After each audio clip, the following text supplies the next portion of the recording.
Hello, pessoal, boa noite. Estamos nós aqui no Nordeste de novo. Lá vem ela. Maceió, né, Joyce? Lá vem ela enjoada. Interior de Craíba dos Nunes. Estamos aqui. A fogueira antecipando São João. Olha só nós aqui. São João. E o milho aí, Quitéria, como é que tá esse milho? O milho tá muito bom, foi quebrado hoje, da roça. Fresquinho, né, Quitéria? Docinho, né? Aquele que você compra no mercado que tá murcho 3, 4 dias, mas isso aqui a gente pegou nesse tanto, tá ótimo. Quem quiser vir saborear. Aí, viu? Pega o caminho da roça aí, pessoal. Olha a prova do crime, ó. Isso aí, Joyce. Joyce, primeira vez que tá participando de uma fogueira? Ela não fala, Joyce. Verdade? Tô amando. Gente, não acredito que o ser humano nunca conheceu uma fogueira. É Divaldo não assistindo o jogo. Fala. Quero ir embora, mas não. Quero ficar aqui. Assistindo o Flamengo, 1-0 pro Flamengo. Aí sim. Quem quer saber do teu Flamengo? Bem ritmo nordestino o raidinho dele, ó. Hoje é moderno, hoje é moderno.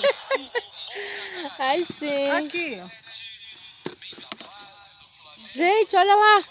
O milho já tá pronto. Assadinho. Vai, Joyce, saboreia aí. Deixa os nossos telespectadores de água na boca. Muito bom.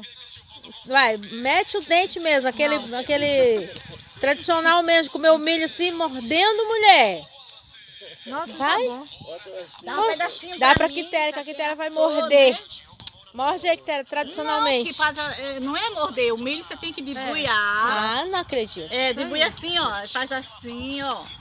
Ai, Aí faz assim pra esfriar. É porque ela não É, sabe. aí. gente, que irmã linda que eu tenho, olha só. Tá, beleza. Todo sonhado, todo descabelado. Tá nada, tá Nada. ótimo. Isso aí, pessoal, antecipando a fogueira de São João. Só para descontrair um pouquinho, para receber a nossa amiga Joyce lá do Espírito Santo. Hoje que vai aparecer só são esses três e a fogueira, né? Manda um beijinho aí pro pessoal.